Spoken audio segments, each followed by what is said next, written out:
अच्छा यार, अभी वैसे आज जो है ना लेक्चर बेसिकली कोडिंग नहीं है हमारी।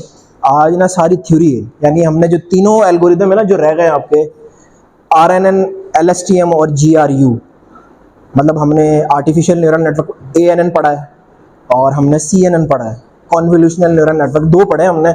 इसके बाद जो रिमेनिंग 3 है ना वो आज पढ़ लेने हैं हमने सिर्फ थ्योरेटिकल पॉइंट ऑफ व्यू से। और तीनों को एक साथ पढ़ाने का मकसद ये है कि तीनों का ना आपस में लिंक है। अभी एक आज पढ़ा दिया, दूसरे को कल पढ़ाऊंगा तो वो समझ नहीं आएगी, या फिर ये समझ लो कि तीनों आपस में भाई हैं एक तरह से देखा जाए तो। ठीक है, तो एक में मसला आया तो दूसरे ने संभाल लिया, दूसरे में मसला आया तो तीसरे ने संभाल लिया। तो बेसिकली तीनों का काम एक ही है, थोड़ी बहुत चेंजेस हैं वो हम डिस्कस करते हैं। तो आज का लेक्चर हम स्टार्ट करते हैं। आज हमने पढ़ना है RNN, LSTM और GRU। RNN मतलब होता है रिकरेंट न्यूरल नेटवर्क, LSTM होता है लॉन्ग शॉर्ट टर्म मेमोरी। आगे न्यूरल नेटवर्क लगाना है तो लगा लो। और इसके अलावा तीसरा है हमारे पास GRU, गेटेड रिकरेंट नेटवर्क। ठीक हो गया। अच्छा, आर्टिफिशियल न्यूरल नेटवर्क में हमने क्या काम किया? हमने सिंपल क्लासिफिकेशन की, यानी हमारे पास कोई डाटा आया, हमने उसकी क्लासेस बनाई और प्रिडिक्शन कर दी सिंपल यूजिंग न्यूरॉन्स यानी न्यूरल नेटवर्क्स। और जब CNN की बारी आई तो कॉन्वोल्यूशनल न्यूरल नेटवर्क ने हमें इमेजेस पे काम किया। ठीक है, यानी जिसमें ग्रिड लाइक स्ट्रक्चर होता था, यानी एक ग्रिड होता था जिसकी आपके पास कुछ कॉलम्स, रोज और एक पिक्चर होती थी, यानी आसान से अल्फाज में। तो उसकी हम क्लासिफिकेशन करते रहे, उसमें हमने काम करते रहे। तीसरा हमारा है RNN यानी रिकरेंट न्यूरल नेटवर्क। नाम से ही लग रहा है आपको कोई चीज रिकरेंट होने वाली है, यानी बार बार रिपीट होने वाली है। ठीक है, तो कहाँ यूज हो रहा है, क्या काम है, उसको देखते हैं। थोड़ी सी पहले डेफिनेशन देखते हैं कि RNN होता क्या है। It is a type of NN यानी न्यूरल नेटवर्क की एक टाइप है where the output from previous step is fed as input. यानी पहले कोई ना कोई आपके पास आउटपुट होगी, उसको अगले स्टेप पे हम एज अ इनपुट देंगे। ठीक है, और टू द करंट स्टेप यानी जो करंट स्टेप होने वाला है। It's main feature is hidden state, यानी इसमें एक हिडन स्टेट होती है जो कि हिडन लेयर पे ही काम कर रही होती है। तो उसके जरिए हम एज अ आउटपुट देते हैं, लेकिन एज अ इनपुट। ठीक है, विच रिमेंबर्स जो कि याद रखता है इंफॉर्मेशन को अबाउट अ सीक्वेंस के पिछले सीक्वेंस में क्या काम हुआ था, उसकी जो एक समझ लो कि आउटपुट को याद रखता है और उस आउटपुट के साथ इनपुट भी देगा और उस आउटपुट को भी देगा। ठीक है, तो hidden state also called memory state. ठीक है, देखो होता क्या था, जो CNN में ना हमारे पास एक नॉर्मल डाटा होता था, हम इनपुट हम लेते थे और हम सिंपल एक कॉन्वोल्यूशनल लेयर बनाते थे, फिर हिडन लेयर बनाते थे। उसमें हमारे पास कोई मेमोरी नहीं होती थी, यानी कि पीछे क्या हुआ है अगला स्टेप याद रखें। वो सिर्फ इतना याद रखता था कि मेरे पास क्या इनपुट आ रही है, दैट्स इट। मुझे पीछे क्या हो रहा है, कैसे उसने फीचर लिए, कैसे उसने सारे वहां से आउटपुट निकाली, एक्सट्रैक्शन की, उसको नहीं इससे गर्ज। मिसाल के तौर पे कॉन्वोल्यूशनल लेयर में जो हमारी न्यूरल नेटवर्क की हिडन लेयर है उसको नहीं पता कि कॉन्वोल्यूशनल लेयर ने क्या किया, उसको पता ही नहीं है। उसको सिर्फ इतना पता है कि मेरे पास क्या इनपुट आ रही है, मैंने अपना काम करना है और आगे दे देना है। यानी जितने भी स्टेप्स हैं, convolutional steps, pooling steps, drop out, फिर न्यूरल नेटवर्क, हिडन लेयर और आउटपुट लेयर, एक लेयर को अपनी इनपुट का पता है, उससे पीछे क्या हो रहा है उसका नहीं पता उसको। तो ये काम जो है ना रिकरेंट में नहीं होता, लेकिन रिकरेंट में हर पिछली इनपुट का अगले स्टेप को पता होता है कि पीछे क्या होके आ रहा है। ठीक है, तो यही बेसिकली कुछ इस पूरी डेफिनेशन का मतलब है। और आखिर में एक बात लिखी गई है कि इसके अंदर मेमोरी स्टेट होती है, यानी इसका मतलब यही है कि हर स्टेप को कोई ना कोई पिछली स्टेप की इंफॉर्मेशन मौजूद होगी, यानी उसके पास कोई ना कोई मेमोरी याददाश्त लाजमी होगी। ठीक है, तो इस पूरी डेफिनेशन का मतलब ये है। थोड़ा सा आगे डिस्कस किया हुआ मैंने कि अगर जो हमने ANN पढ़े यानी FCNN पढ़े, फीड फॉरवर्ड न्यूरल नेटवर्क, या CNN पढ़े हैं, उसमें मेमोरी नहीं होती। क्या सवाल है आपका?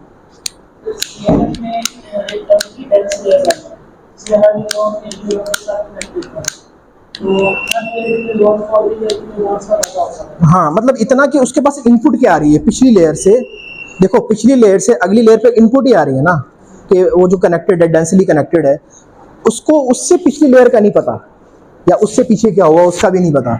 तो ये जो है ना, इस चीज को कहते हैं मेमोरी, कि उसको प्रीवियस मेमोरी का नहीं पता, कि बहुत मोस्ट प्रीवियस कह लो, तो अपनी करंट स्टेट का पता है कि हाँ जी मेरे पास ये इनपुट आई है पिछली लेयर से और मैंने इसको आगे लेके चलना है, दैट्स इट। वो क्या करता है, प्रीवियस स्टेट को भी याद रखता है कि पीछे क्या हुआ था, उससे पीछे क्या हुआ था। तो ये चीज़ बेसिकली आरएनएन होती है। तो यहाँ पे हम इसमें ड्रॉबैक कह लो या उसका एक लैक फीचर कह लो कि एएनएन में, एफसीएनएन में यानी फीड फॉरवर्ड न्यूरल नेटवर्क में और कॉन्वोल्यूशनल न्यूरल नेटवर्क में मेमोरी नहीं है हमारे पास, ठीक है। और इन्फो जो है उसका फ्लो यूनिडायरेक्शनल है, एक ही तरफ हो रहा है। देखो इसमें जब आपके पास प्रीवियस स्टेट की बात आती है ना, तो एक कॉन्सेप्ट आता है लूपिंग का, कि वो क्या कर रहा है, लूप लगा रहा है हर चीज पे, कि आपके पास प्रीवियस स्टेट भी याद रख रहा है, फिर दोबारा एक प्रीवियस स्टेट याद रख रहा है। तो इसमें क्या है, यूनिडायरेक्शनल है आपके पास, किसमें, आर्टिफिशियल न्यूरल नेटवर्क में, जबकि जो आरएनएन है उसमें इंफॉर्मेशन ऑफ फ्लो है वो लूपिंग इफेक्ट में आ सकता है, या फिर आसान से अल्फाज में कह लो कि बाई डायरेक्शनल है, ठीक है। तो ये एक जो चीजें इसमें नहीं थी वो आरएनएन में है, ठीक है। अब मजीद आरएनएन को डिस्कस भी करते हैं। पहले इसकी एप्लीकेशन देखते हैं कि यूज कहाँ हो रहा है, आज के दौर में इसकी जरूरत क्यों महसूस हुई है। तो आपने सबने जीमेल यूज की है ना, जीमेल में जब कोई भी हम कोई भी अपनी ईमेल लिख रहे होते हैं तो समटाइम्स हम लिखते हैं कि हेलो हाउ आर यू, तो आगे वो खुद ब खुद जो है ना उसका नेक्स्ट वक्त प्रिडिक्ट करने की कोशिश करता है। समटाइम वो गलत भी होता है लेकिन अक्सर वो सही भी होता है कि हम ये आगे ये लिखना चाह रहे हैं, तो हम टैब का बटन दबाते हैं तो वो सारे ऑटोफिल हो जाते हैं। तो ये जीमेल का कॉन्सेप्ट है, यहाँ पे आरएनएन यूज हो रहा है कि वो ऑटोफिल नेक्स्ट वर्ड प्रिडिक्शन कैसे कर रहा है, ठीक है। और उसके बाद लैंग्वेज ट्रांसलेशन हम अक्सर यूज करते हैं कि हमें फर्ज करो कि हम इंग्लिश का कोई सेंटेंस है, हम क्या करते हैं गूगल पे जाके लिखते हैं ट्रांसलेट और अपना इंग्लिश का सेंटेंस वहाँ कॉपी पेस्ट कर देते हैं तो वो उर्दू में ट्रांसलेट हो जाता है। तो ये क्या चीज़ है, ये बेसिकली एक एप्लीकेशन है आरएनएन की, ठीक है। और इसके अलावा नेम एंटिटी रिकॉग्निशन हमने एनएलपी में पढ़ा है, वहाँ पे हमने using library name entity recognition की है, लेकिन प्रैक्टिकली आज के दौर में जो परफॉर्म की जा रही है वो यूजिंग आरएनएन हो रही है, ठीक है। वो भी यूज होती है लेकिन वो सिंपल लर्निंग पर्पस के लिए, कि ये बेसिकली नेम एंटिटी रिकॉग्निशन में होता है। अब नेम एंटिटी रिकॉग्निशन क्या थी, एक सेंटेंस है आपके पास, इस सेंटेंस में ये पर्सन है, ये प्लेस है, ये जो है वो नाम चीज जगह, ठीक है। तो ये बेसिकली आपकी नेम एंटिटी रिकॉग्निशन हो गई। इसके अलावा सेंटीमेंट एनालिसिस, सेंटीमेंट एनालिसिस क्या होता है, किसी चीज के रिव्यू का जवाब देना, ठीक है। मिसाल के तौर पे कोई पोस्ट लगाते हो फेसबुक पे, आप नीचे कमेंट्स आते हैं गुड बैड लाइक कुछ भी, तो वो क्या है, वो उस पिक्चर का सेंटीमेंट एनालिसिस है। या फिर आसान से अल्फाज में IMDb का पता है सबको, IMDb एक वेबसाइट है, एक डेटाबेस वेबसाइट है जहाँ पे जितनी मूवीज आज तक आई है ना उन सब का जो है ना वो इन्फॉर्मेशन है। लोग क्या करते हैं, अगर कोई मूवी देख के आते हैं थिएटर में या कोई लैपटॉप पे देखते हैं तो वहाँ जाके ना उसके कमेंट्स में लिख देते हैं कि मैं इसको 10 में से 5 स्टार दूंगा, मैं इसको 10 में से 8 स्टार दूंगा, और वजह लिख देते हैं कि ये चीज़ इसमें अच्छी थी, ये चीज़ इसमें अच्छी नहीं थी, ठीक है। तो ये जो रिव्यू देना उस पिक्चर का, उस फिल्म का या उस मूवी का जो रिव्यू देना, this thing is called sentiment analysis, यानी वो अपने जज्बात बयान कर रहा होता है उस पिक्चर से रिलेटेड, ठीक है। तो सेंटीमेंट एनालिसिस बेसिकली वहां पे आरएनएन यूज हो रहा है, ठीक है। तो अब क्यों यूज हो रहा है, वाई, ठीक है, because simple neural network can't handle sequential data. Sequential data पे अभी आगे बात करते हैं। कंसिडर ओनली करंट इनपुट, ये तो हमने ऑलरेडी बात की कि वो सिर्फ जो नॉर्मल न्यूरल नेटवर्क्स हैं वो करंट इनपुट की बात करते हैं, प्रीवियस इनपुट की बात नहीं करते, और मेमोरी कोई नहीं होती, ठीक है। इसीलिए आरएनएन की जरूरत महसूस हुई। और यहाँ पे एक वर्ड आया सिक्वेंशियल डाटा। सिक्वेंशियल डाटा क्या होता है, मिसाल के तौर पे मेरे पास एक सिनेरियो है, एक टेबल है जिसमें मेरे पास कुछ स्टूडेंट्स हैं, उनका IQ लेवल मौजूद है, उनके मार्क्स मौजूद हैं, उनका जेंडर मौजूद है, ठीक है। उस पे मैं क्या करूंगा, सिंपल क्लासिफिकेशन रिग्रेशन एनालिसिस करके दोनों करके मैं चेक कर सकता हूं कि उसका एडमिशन किसी जगह पे होगा या नहीं होगा, ठीक है। जैसे हमने रिग्रेशन के बहुत से प्रॉब्लम किए हैं, तो हम ये रिग्रेशन का problem using artificial neural network के जरिए भी कर सकते हैं, मैंने आपको एग्जांपल भी दी थी PDF में, ठीक है। या फिर हम क्लासिफिकेशन कर सकते हैं कि ये वो लोग हैं जिनका एडमिशन हो गया, या ये वो लोग हैं जिनका एडमिशन नहीं होगा या नहीं हो सकेगा, बेस्ड ऑन दीज डाटा, कि उसका IQ लेवल कम था या ज्यादा था, उसके मार्क्स कम थे या ज्यादा थे, या उसका जेंडर, जो भी इसके हिसाब से, ठीक है। तो ये बेसिकली हम काम कर सकते हैं। तो इस तरह का जो डाटा है ना, ये डाटा कहलाता है नॉन सीक्वेंशियल डाटा, ठीक है। ये क्या कहलाता है, नॉन सीक्वेंशियल डाटा। क्यों, क्या अगर फर्ज करो इस मार्क्स को मैं पहले दे दूं और IQ को मैं दूसरे नंबर पे दे दूं, तो उसको फर्क क्या पड़ेगा, उसने तो आगे न्यूरल नेटवर्क को ट्रेन करना है। बेशक उसको मैं मार्क्स पहले दे दूं, इनपुट 1 के तौर पे दे दूं, IQ में इनपुट 2 पे दे दूं, या कुछ आगे पीछे, इस चीज को मैं आगे पीछे कर सकता हूं। यानी उसमें ऑर्डर मैटर ही नहीं कर रहा है कि मैं मार्क्स पहले दे दूं या IQ बाद में दे दूं, जेंडर पहले दे दूं। उसने आगे तो मॉडल ने ट्रेन करना है, रिग्रेशन एनालिसिस लगाना है, मुझे आउटपुट दे देनी है। या फिर अगर क्लासिफिकेशन की बात करें तो उसने अलग अलग करके दे देना दोनों चीजें। तो यहाँ पे ऑर्डर मैटर नहीं कर रहा। These type of data is called non sequential data. तो अब सीक्वेंशियल क्या होगा? सीक्वेंशियल होगा जहां पे ऑर्डर मैटर करे। ठीक है, ऑर्डर कैसे मैटर करेगा? मिसाल के तौर पे एक जुमला है, hi my name is Ali. अब मैं इसको उल्टा करके लिख दूं, नेम माय इज अली हाय, ये तो कोई बात जब कोई मतलब ही नहीं बना ना इस बात का। तो यहाँ पे क्या चीज है कि एक चीज है, उसका एक डाटा है, उसका ऑर्डर मैटर कर रहा है काफी ज्यादा, कि उसको हाई को माई के बाद आना चाहिए, माई से पहले आना चाहिए, नेम को माई के बाद आना चाहिए, अली को एंड पे आना चाहिए। तो ये बेसिकली ऑर्डर है जो कि मैटर करता है, और इस डाटा को हम कहते हैं सीक्वेंशियल डाटा। समझ आया कि नॉन सीक्वेंशियल क्या होता है, सीक्वेंशियल क्या होता है? अच्छा, एक और मिसाल है, ये तो बेसिकली हमारा हो गया टेक्स्ट की फॉर्म में। एक और मिसाल है time series analysis. Time series क्या होती है? कि किसी भी कंपनी का सेल्स का डाटा हो ओवर टाइम। मिसाल के तौर पे 2020 में उसकी इतनी प्रोडक्ट सेल हुई, उसके बाद 2021 में इतनी प्रोडक्ट्स, हम इस तरह का एक ग्राफ बना लेते हैं, लाइन प्लॉट। ठीक है, तो वो यानी ऐसा डाटा जो विद टाइम इंक्रीज या डिक्रीज हो रहा हो, इस टाइप के डाटा को भी हम सीक्वेंशियल डाटा कहते हैं। ठीक हो गया? तो कंफर्म हुई इस चीज के नॉन सीक्वेंशियल क्या होता है, सीक्वेंशियल क्या होता है। अब यहां से एक बात हमारे सामने आ रही है कि आरएनएन इज एनएलपी, मतलब छुपा हुआ एनएलपी है। ठीक है, और काम भी होते हैं, टाइम सीरीज एनालिसिस भी होता है, लेकिन एक तरह से छुपा हुआ एनएलपी है। ठीक है, तो अब यहां से भी आपको अंदाजा हो गया होगा एप्लीकेशन से कि Google auto complete, language translation, NER, या फिर sentiment analysis. Sentiment analysis obviously English में दोगे, उर्दू में दोगे, किसी जुबान में दोगे ना। ठीक है, तो नेचुरल लैंग्वेज प्रोसेसिंग ही एक तरह से हो रही है, लेकिन जरा किसी और अंदाज में, यूजिंग डीप लर्निंग अप्रोच, ऐसे कह लो आप। ठीक है, तो इस चीज से घबराना नहीं है कि किसी को NLP अच्छे से नहीं आई पीछे, तो वहां पे एक डिफरेंट अप्रोच थी हमारी, हम एक लाइब्रेरी यूज कर रहे थे NLTK की, और हम अपना काम कर रहे थे। यहाँ पे आपको थोड़ा सा इंटरेस्टिंग लगेगी ये चीज। ठीक है, अच्छा, सीक्वेंशियल डाटा का क्लियर हो गया सबको, सीक्वेंशियल डाटा क्या होता है। अब एक मिसाल लेते हैं इसी की, आरएनएन का काम कैसे बेसिकली होता है। देखो, हमारे पास नॉर्मल न्यूरल नेटवर्क में क्या होता है, एक इनपुट स्टेट होती है जिसको हमने x कह दिया, x1, x2, x3। एक हिडन लेयर होती है जिसको हमने h के साथ डिनोट कर दिया, या फिर एक आउटपुट लेयर होती है जिसको हम कह देते हैं y, y1, y2, y3, जितने भी नंबर ऑफ न्यूरॉन्स होंगे। इस पूरे नेटवर्क को इस तरह के कन्वर्ट कर दिया जाए ना, अगर इस तरह से कन्वर्ट कर दिया जाए तो आपका एक आरएनएन बन जाता है। यानी ये कह लो कि ये जो पूरा नेटवर्क है ना, इसको थोड़ा सा टर्न करके इस तरह से ले लो कि आउटपुट आपके पास वाया आ गई, बीच में हिडन लेयर आ गई, और आखिर में एक्स आ गया, और बीच में एक चीज थी, लूपिंग की बात की थी मैंने, तो यहाँ पे क्या लग जाता है, एक लूप लग जाता है, क्योंकि प्रीवियस स्टेट को का पता किसको है, करंट स्टेट को है। ठीक है, तो यहाँ पे लूप बन जाता है। इसी चीज को अगर मैं थोड़ा सा खोल के लिखूं, यानी तो ये तो मैंने जर्नल एक आरएनएन बना दिया ना, सिंगल आरएनएन। अगर मैं थोड़ा सा खोल के लिखूं, होगा क्या?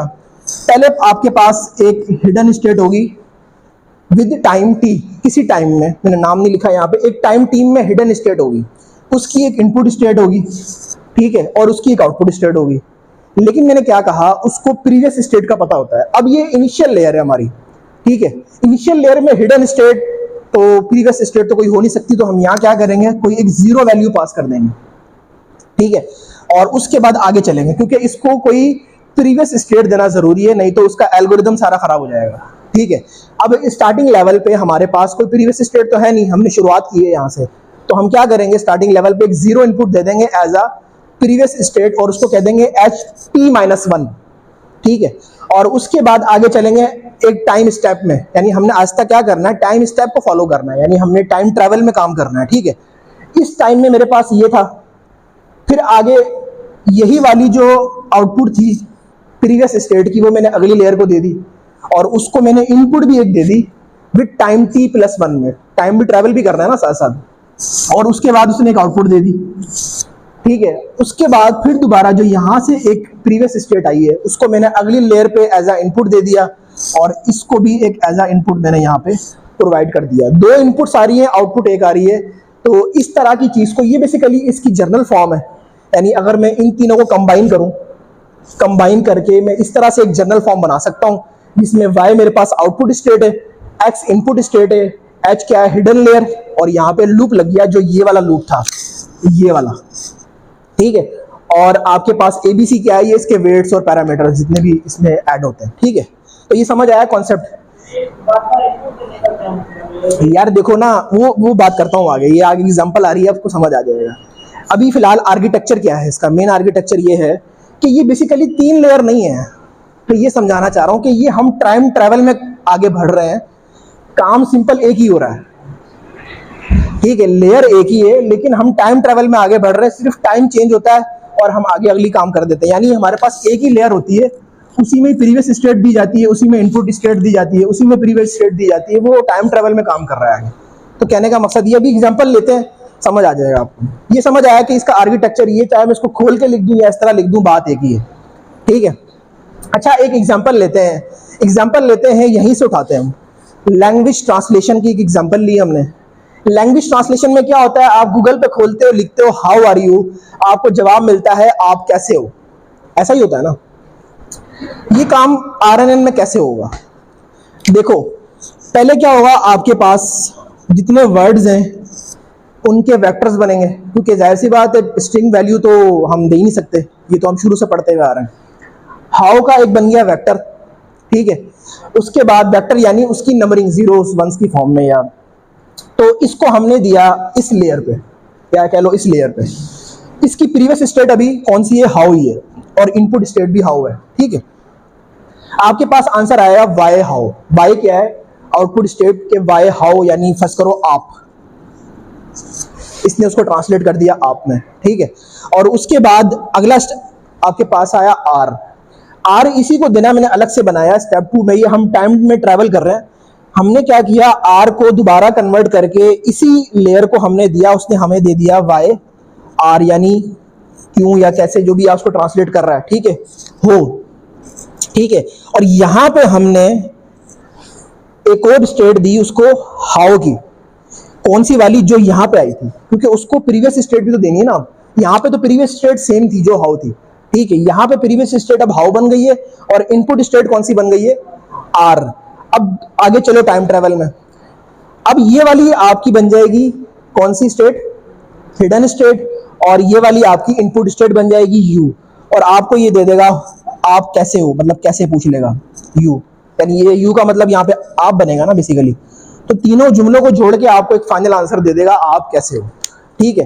देखो, अगर तो वो ये काम नहीं करता, प्रीवियस स्टेट की थोड़ी कंफ्यूजन हो रही है ना आप लोगों के, प्रीवियस स्टेट का क्या मतलब है। प्रीवियस स्टेट में अगर देखो होता क्या है, अगर वो पीछे आने वाला वर्ड याद ही नहीं रखेगा तो वो ट्रांसलेट कैसे करेगा। उसको पीछे आने वाला वर्ड यानी अपनी प्रीवियस स्टेट का पता होना लाजमी है, तभी जो है आपकी लैंग्वेज ट्रांसलेशन या बाकी सारे काम होंगे जो कि एनएलपी से रिलेटेड है। ये वजह होती है कि हम इसमें एक छोटा सा मेमोरी का एलिमेंट रखते हैं, कि उस मेमोरी एलिमेंट में वो थोड़ी देर के लिए अपने से जस्ट पीछे वाली एक स्टेप को याद रखता है कि इसमें बैक पे क्या हुआ था, तभी वो अगली लाइन का सेंटेंस ट्रांसलेट कर रहा होता है। तो यही चीज़ बेसिकली गूगल वाले जो है वहाँ पे आरएनएन यूज़ कर रहे होते हैं, जिसकी वजह से आपको रियल टाइम पे ट्रांसलेशन हो रही होती है। समझ आया ये चीज़, ठीक है। मजीद डिस्कस करते हैं आगे। अब इन तीनों टाइम स्टेप्स को मैं अगर सिंगल बनाना चाहूँ तो मैं इसी तरह से बना लूँगा जैसे मैंने यहाँ बनाया। मेरे पास 3 यहाँ पे न्यूरॉन्स थे, आउटपुट स्टेट थी, इनपुट स्टेट थी, और हिडन स्टेट को मैंने लूपिंग के तौर पे बना दिया। ये वो लूप था जो बार बार चल रहा था, ये वाला, ठीक है। अच्छा, अब आगे चलते हैं। ये काम तो हो गया, लेकिन कुछ ड्रॉबैक्स भी हैं। ड्रॉबैक्स क्या है, वैनिशिंग। अच्छा, ग्रेडियंट्स का हमने पढ़ा था, ग्रेडियंट डिसेंट का कॉन्सेप्ट हमने पढ़ा था, ग्रेडियंट्स क्या होते हैं, ठीक है। यहाँ पे प्रॉब्लम आता है वैनिशिंग या एक्सप्लोडिंग ग्रेडियंट। वैनिशिंग ग्रेडियंट ये होता है कि समटाइम्स जब बैक प्रोपागेशन होती है ना, देखो आपके पास क्या आता है, लॉस आता है। जब भी आपके पास एक इपॉच चलता है तो आखिर में क्या आता है, एक एक्यूरेसी आती है, एक लॉस आता है, ऐसे ही होता है ना।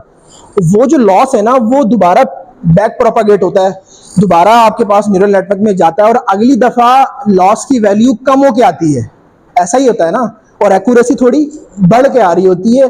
तो ये कैसे आ रही होती है, क्योंकि वो जो लॉस उसने पहली स्टेप में कैलकुलेट किया था उसको वो बैक प्रोपेगेट करता है। आपके बाइसेस और वेट्स दोबारा एडजस्ट होते हैं, और दोबारा जो है वो एक नई वैल्यू लेके आता है विद इंप्रूव एक्यूरेसी, ऐसा ही है।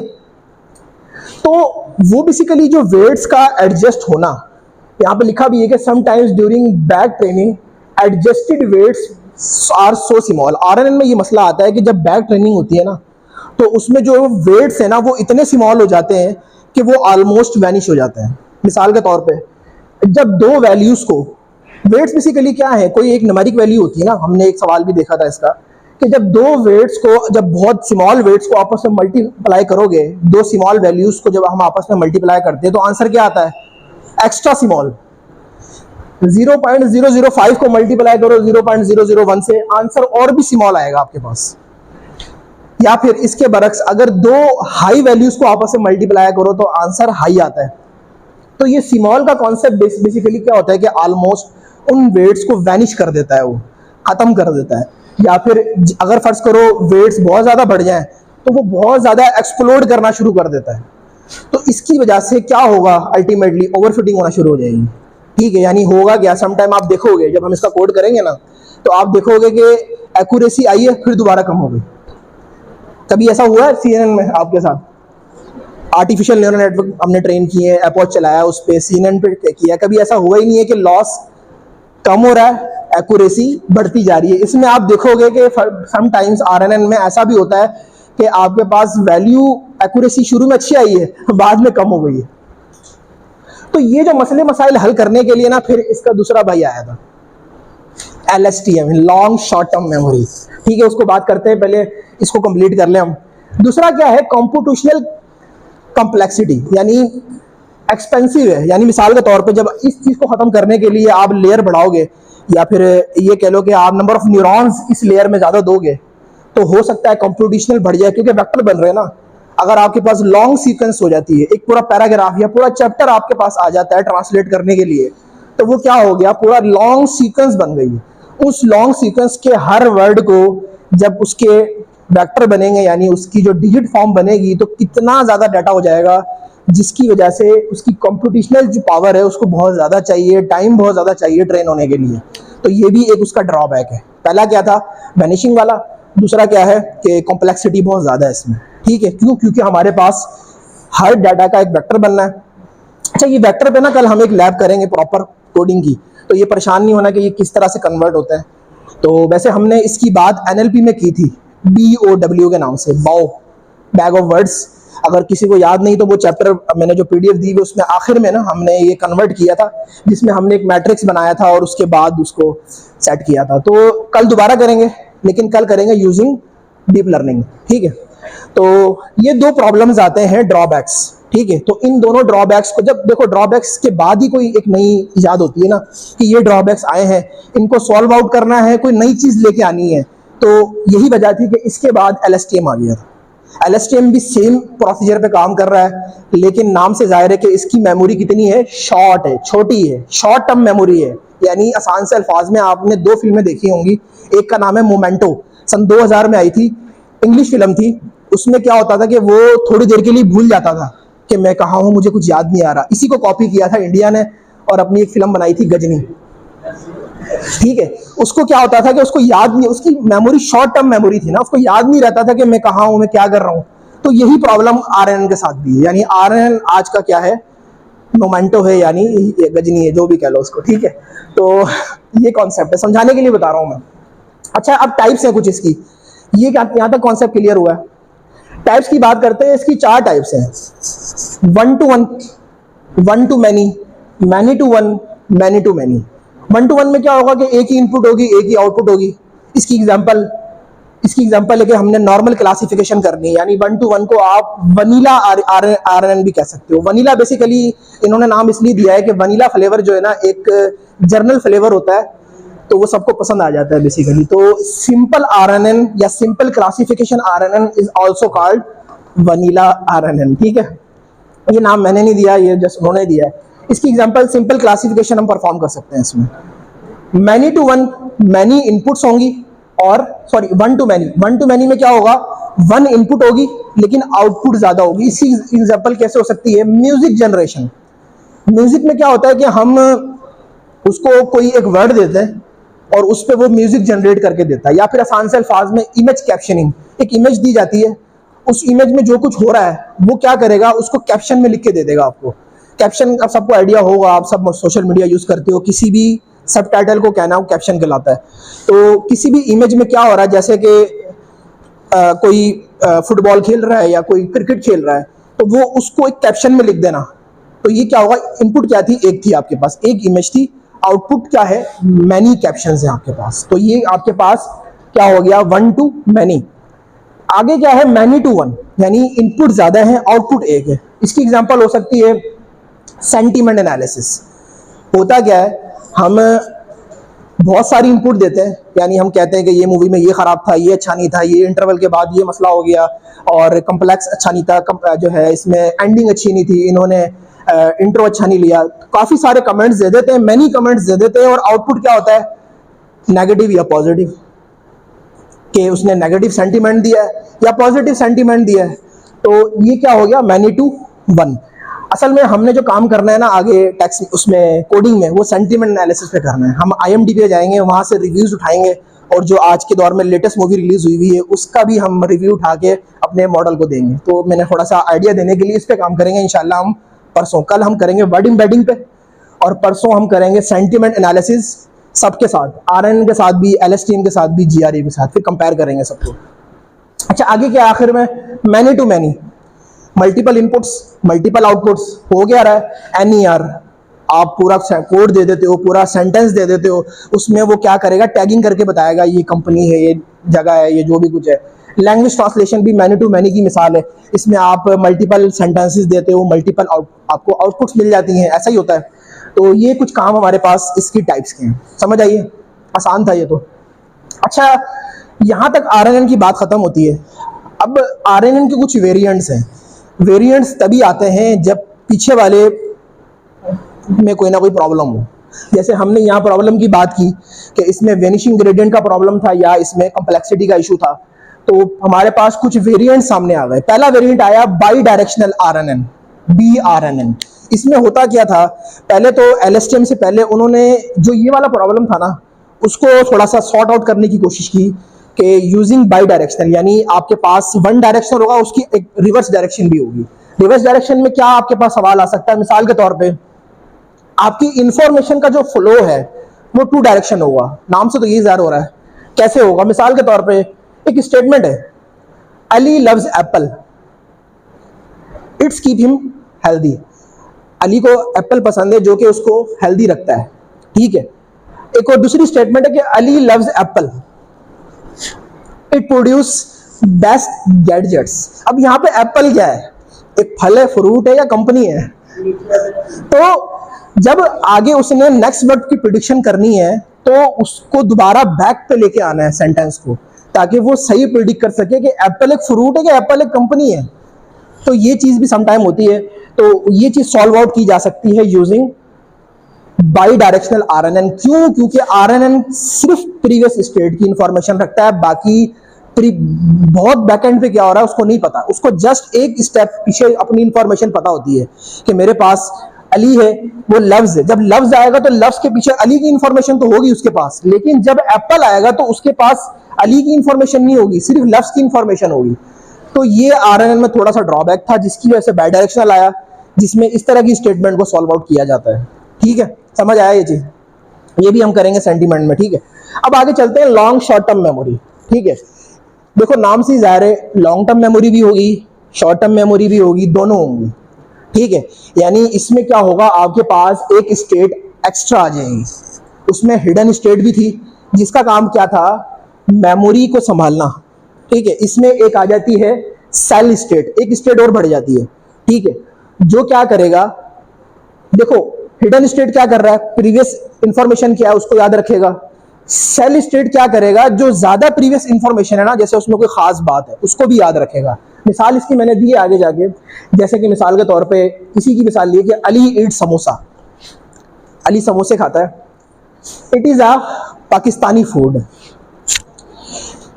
उसको कैसे पता चलेगा कि समोसा पाकिस्तानी फूड है? RNN में तो क्या होगा, सिर्फ इसके पास जस्ट इसकी इंफॉर्मेशन होगी, अगर यहाँ पे आ गया तो ए और इसकी इंफॉर्मेशन होगी।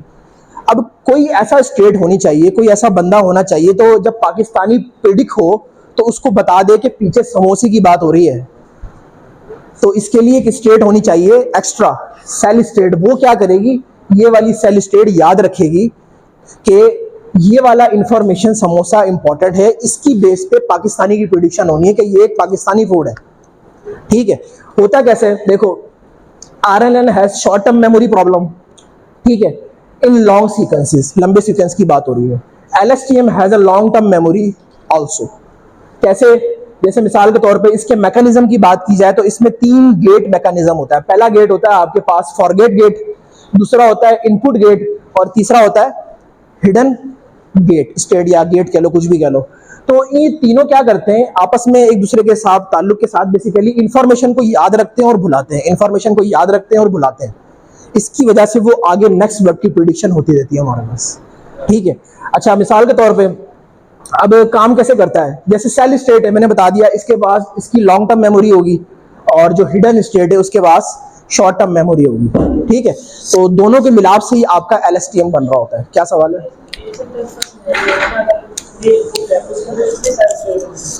देखो ना, यहाँ भी प्रॉब्लम आएगा ना, तो उसको आगे सॉल्व करेंगे हम मजीद। लेकिन होता पता क्या है, वो देखो आगे, जैसे इसी को थोड़ा सा आप एक्सटेंड कर लो, कि मैंने यहाँ लिखा भी है कि Ali eat samosa, it is Pakistani food. एक और सेंटेंस जुड़ा हुआ है, which while his brother Azhar eats pasta in cheese, it is an Italian food. अब जब पास्ता चीज की बात आएगी तो उसको समोसे के थोड़ी देर के लिए भूलना पड़ेगा। तो ये जो फॉरगेट गेट है, ये थोड़ी देर के लिए क्या करेगा, उसको भुला देगा कि समोसा यहाँ पे याद नहीं रखना, अब आपने पास्ता और चीज को याद रखना है क्योंकि वो इटालियन फूड है।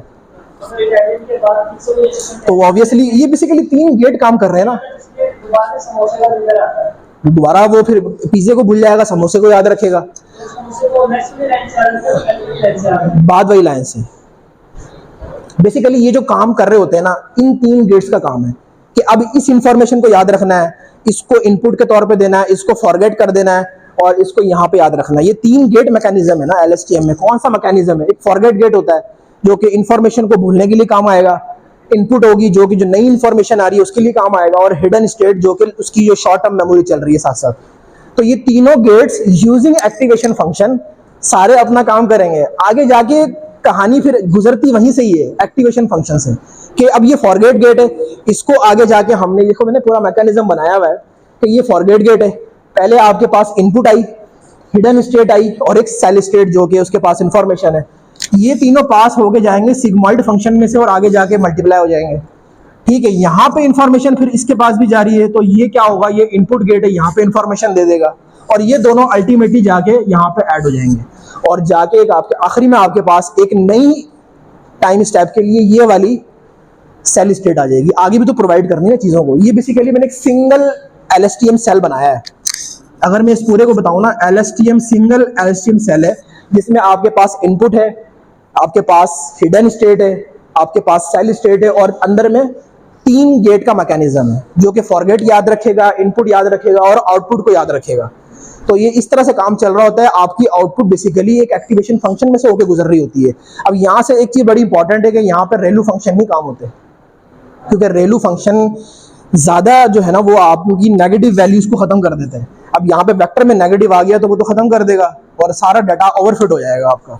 तो यहाँ पे हमेशा जब भी हम LSTM की बात करें या RNN की बात करें, हम एक्टिवेशन फंक्शन कौन सा यूज़ करेंगे? 10H, हाइपरबोलिक टेंजेंट फंक्शन, ठीक है। और अगर आगे आ जाके हमने डेंस लेयर बनानी है एक और, तो उसमें फिर आप रेलू यूज़ कर सकते हो, ठीक है। तो ये एक बड़ी इंपॉर्टेंट चीज़ है। ये 3 गेट का मैकेनिज्म समझ आया कि एक फॉरगेट करेगा इंफॉर्मेशन को, एक इनपुट के तौर पे लेगा, और एक हिडन स्टेट यानी उसकी जो एक शॉर्ट टर्म मेमोरी चल रही है, ठीक है। अच्छा, इसमें भी एक प्रॉब्लम आ गया था अल्टीमेटली बाद में। उसका मतलब था कि ये वैनिशिंग जो ग्रेडियंट्स है ना उनको बिल्कुल ही रिमूव कर देता था। यानी देखो, वैनिशिंग ग्रेडियंट का मैंने कॉन्सेप्ट समझाया था अभी आपको कि जब इंफॉर्मेशन बैक प्रोपागेट होती है, लॉस कम हो रहा होता है, तो वो कुछ इंफॉर्मेशन बैक लेके जाता है और दोबारा वेट्स को और बाइसेस को एडजस्ट करता है और एक नई वैल्यू लॉस की लेके आता है। तो उस दौरान उन वेट्स को खत्म ही नहीं कर देना, वैनिश नहीं कर देना बिल्कुल। तो ये क्या कर देता है कि बिल्कुल ही रिमूव कर देता है, तो जिसकी वजह से फिर दोबारा ओवरफिटिंग होना शुरू हो जाती है, ठीक है। परफॉर्म अच्छा करता है, लेकिन अगर फर्ज करो बहुत ज़्यादा लंबे सीक्वेंस आ जाए, मतलब इससे भी ज़्यादा आ जाए, तो वहाँ पर भी ये प्रॉब्लम आ सकती है। तो ये फिर उसको हैंडल नहीं कर पाता समटाइम्स, ठीक है। तो इसको फिर सॉल्व करने के लिए फिर एक तीसरा भाई आया इसका, जिसका नाम है GRU, ठीक है। और इसमें एक प्रॉब्लम और भी थी, वो ये थी कि देखो जब 3 गेट का मैकेनिज्म आया ना, तो इसने मेमोरी बहुत कंज्यूम करना शुरू कर दी, बैंडविड्थ जिसको कहते हैं, रिक्वायर्ड हाई बैंडविड्थ, तो वो भी ज़्यादा लेना शुरू कर दी। और सिस्टम जो है वो अल्टीमेटली ओवरफिट होना शुरू हो गया ड्यू टू के उसने जो बिल्कुल ही ख़त्म कर दिया आपके जो पैरामीटर्स थे, यानी वेट्स और बाइसेस वगैरह, ठीक है, जिनको मैं वैनिशिंग ग्रेडियंट का नाम दे रहा हूँ या एक्सप्लोडिंग ग्रेडियंट का नाम दे रहा हूँ, ठीक है। तो इसको सॉल्व करने के लिए फिर GRU आया।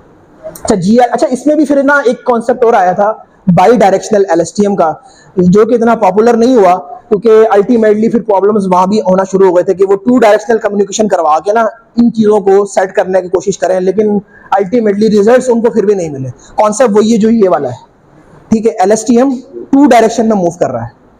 अल्टीमेटली आपके पास जब GRU आया ना, गेटेड रिकरेंट यूनिट, इसमें भी गेट्स तो होते हैं लेकिन 2 होते हैं, 3 नहीं होते। एक होता है, उन्होंने कहा कि हमें यहाँ पे 3 गेट्स की क्यों जरूरत है, हमें सिर्फ एक फॉरगेट गेट चाहिए और एक अपडेट कर दे बात को जो पीछे से आने वाली इंफॉर्मेशन है। तो इसमें उन्होंने क्या किया, 2 ही गेट रखे, G1 और G2।